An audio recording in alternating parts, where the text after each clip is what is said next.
actually, the idea came along in 2012, but we actually formed properly in 2013. So we've actually been going 5 years, even though we've been doing it a lot longer.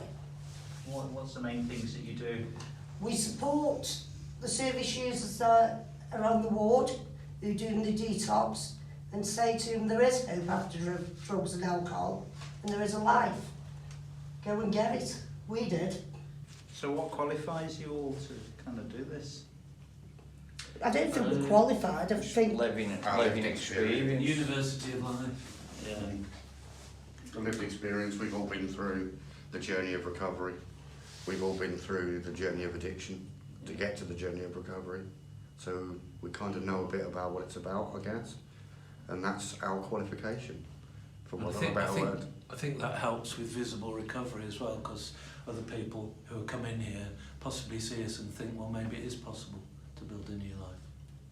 I think we give them hope, all of us do, because the people we meet, they actually think they'll never get back on to go work and to be normal again. And they find it hard to be normal, even going on a bus. I wouldn't say we were normal though, would you? Well, speak for yourself. I think it's good as well that the patients know where we've come from, so they know we're not reading it from a textbook to them. Yeah. They know exactly, they know what we're talking about, and obviously they see us, how far we've come, it does give them hope.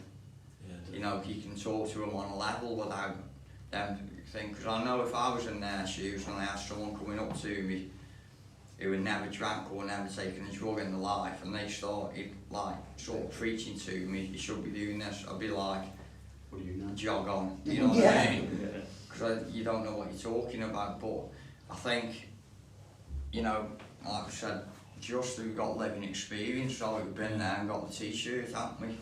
That's all we're striving for, is to get back to our families, have our own place, get up and go work. When I was a volunteer, I was leaving Norton at 7 o'clock in the morning to get here for 9:30.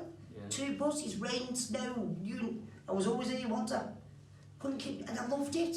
And now I actually work full time. It's brilliant. I think that's key to part of your recovery. Yeah, Yeah, I was going to say. to move on.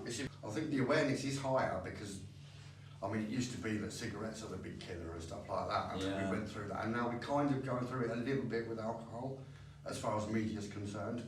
So I think the awareness is higher, possibly, but I think it's actually harder to get into rehab unless you've got your own funding resources. Well, some people we talked to, it took them ages to get here, and they wanted to get here in the detox. They wanted to get here as soon as, and they've been waiting months, haven't they? Yes, and that would have been really hard for me. Yeah. Because I reached a point where I knew I needed help, and if I hadn't have got that help in that certain window, I think that window would have passed, and then when it came up, I would have been like, no, you're alright, I don't want it. Yeah. New mate Conrad, because I met him through New Beginnings and the BAC, and he was doing dead well then. He got himself a girlfriend, they were having a baby, they got an house and that, and then something just went wrong, and he started drinking and using drugs again. They found him dead. That was about this time last year. And I've become really close to them. So. And she was secretly drinking for about 8 years, and I got wind of this, and the family called me in to help because they knew of my background, so I did. And I thought we were really making progress. I was really connecting with her, and we built a strategy to help her, but she wouldn't go into proper rehab or detox and rehab. So I had to do it there, and as it happens, whatever possible thing, I'd say, look, what about your children? I actually said, you love the alcohol more than your 3 boys, and you say you love them, well, you don't, not compared to the alcohol. And it was true. And she drank and drank and drank, and then suddenly died, and they couldn't bring her back, and the diagnosis was liver cirrhosis. It was completely shot. She had a massive heart attack, I think, when her liver shut down, all her organs shut down, if that's medically correct. And still getting over it now, the family. The family have lost 1 child, they're absolutely gutted. They've lost a mother, a wife.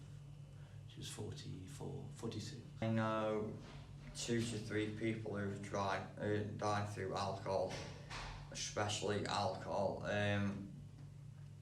One of them was a close friend. It was his girlfriend. And I hadn't seen her for years, and I used to hang around with her sister in Newcastle.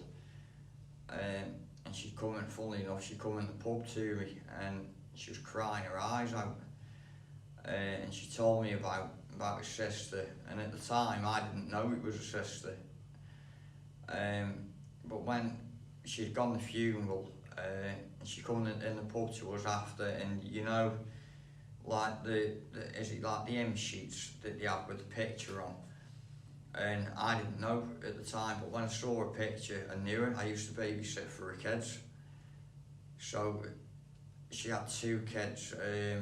I think a daughter then, I think she was 12 when her mum died, and that was through liver failure, through drinking. And she'd always been a big drinker. But I never thought, I didn't realise, with me being in addiction myself, I didn't realise how bad she actually was. When I went through my rehab, I did a residential rehab, and I went through someone who was, if you like, a typical chaotic addict with his lifestyle, and he was drinking to mask his heroin use. And it was his drinking he was in rehab for, but as he got over his drinking, he went back into his heroin habit and thought that he was masking it from everybody, and he wasn't, thought he was being clever, but we all knew. And we all tried to help, and we were all trying to cover in a way for him, but looking back, we probably didn't do him any favours. Sometimes maybe it's tough love you need. And he was found one day after a drugs overdose, and he couldn't be brought back. People say it's not a choice. It's not a choice to take the next drink because you're addicted, but it is a choice to go and get help. And when you choose to go and get help, then things can happen and you can come off. What would I do to change things? Start helping people, get people motivated and believing in themselves. Believing they can have a better life, believing they can have a job, believing they can do things. Even the simplest thing was hard for me, getting on a bus. I know that sounds funny, but I couldn't even get on a bus, mate. But you've got to push yourself, but you need people there to hold your hand. Not to carry you, to guide you, to hold your hand for the time being, and then leave you. Because you will get the confidence to build up. Because that's really what we all want, is people to recover and help other people. I will never leave New Beginnings. Never. Because what Edward Myers did to me and the staff and the doctors, giving me my life back and my self-respect. And sometimes that's all somebody needs, is someone believe in them. I'm not saying our group changes people, it doesn't. But planting that seed does.